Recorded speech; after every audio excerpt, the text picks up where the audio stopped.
कोळशीची भाजी ही बघा अशी दिसते.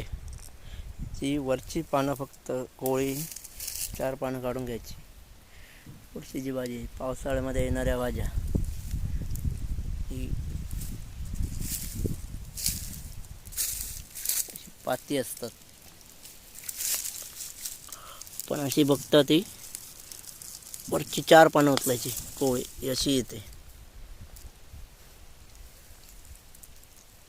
मस्त ताजी कोळशीची भाजी. तुमच्याकडे काय म्हणतात बघा. आमच्या देवगड सिंधुदुर्गामध्ये कोळशीची भाजी म्हणतात त्याला.